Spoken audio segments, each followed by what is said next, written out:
Pripremu započinjemo na standardan način, tako što prvo aktiviramo kvasac.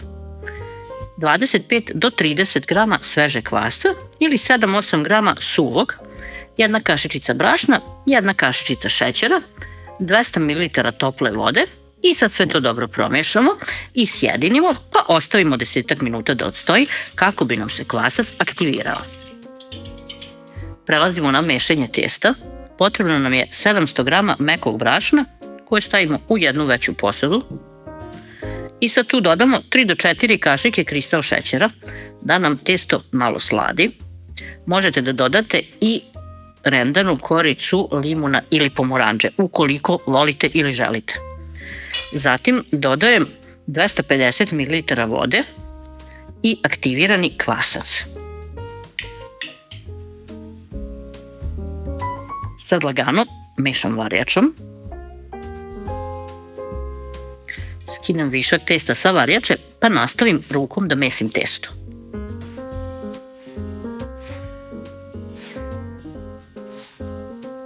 Kada pokupimo sve sastojke iz činija, testo prelivamo sa 30 ml ulja. Okrenemo i nastavimo da mesimo.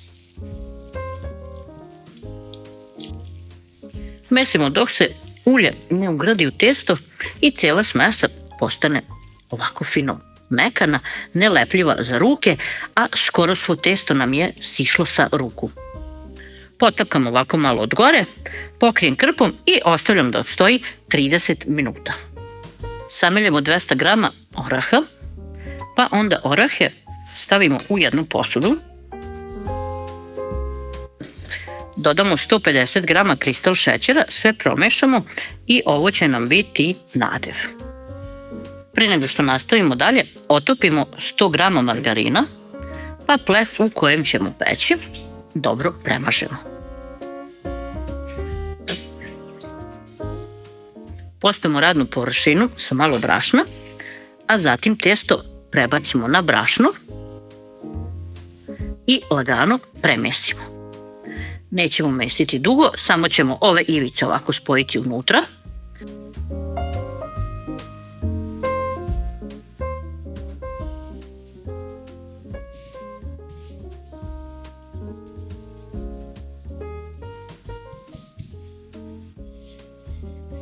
Razvlačimo zatim testo u pravugaonik.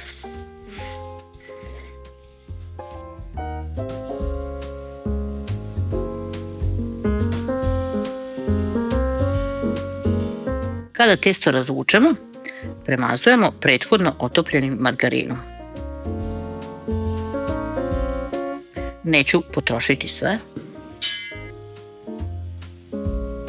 Kada premažem, posipam ovim nadevom od oraha i šećera. Kada iskoristimo sve orahe, dodatno ovako rukom razvučemo da nam svuda bude ravnomerno. Ovako ćemo sve rukom sada potapkati zajedno i ovaj orah i šećer da nam malo se utisnu i u testo i u ovaj margarin, da kad budemo savijali ne curi nam napolje. To bi bilo to. I sad uvijamo u rolat.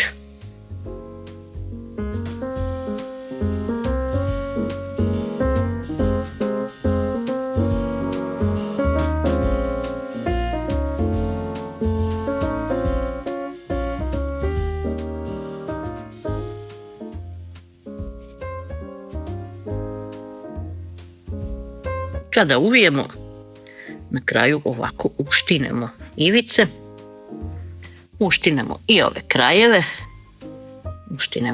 stisnemo.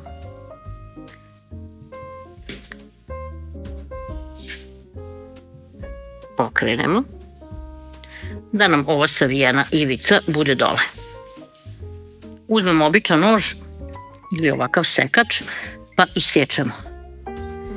Sečemo na debljinu 1 do 2 cm.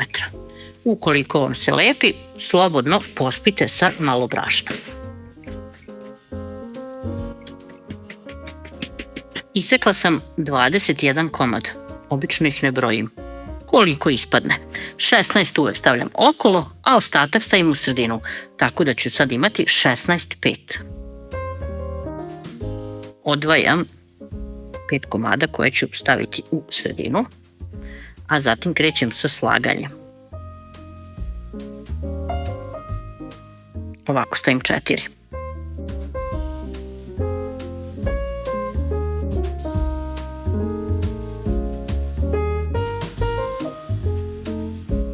Tamo gde vidite da vam je potreban manji komad, možete slobodno da ih zamenite, da bi vam sve bilo ravnomerno.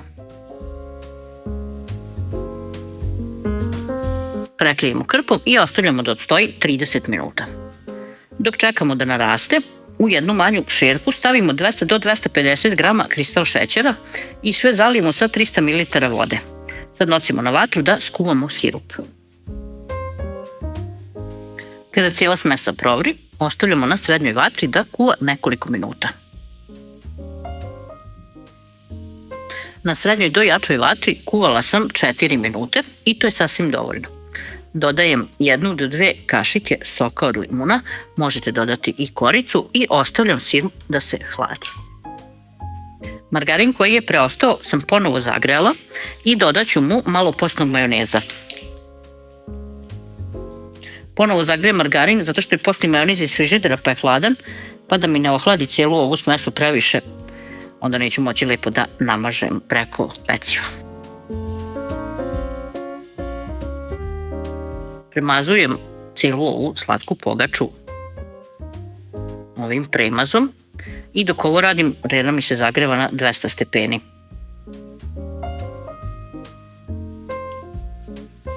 Taman sad dok sam ja ovo premazala i vrela se zagrela, pa mogu da nosim na pečenje.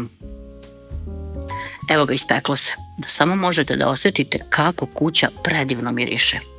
Vreme pečenja je između 25 i 30 minuta. I sad vruće pecivo, to je slatku pogaču, zalivamo sa ovim ohlađenim sirupom.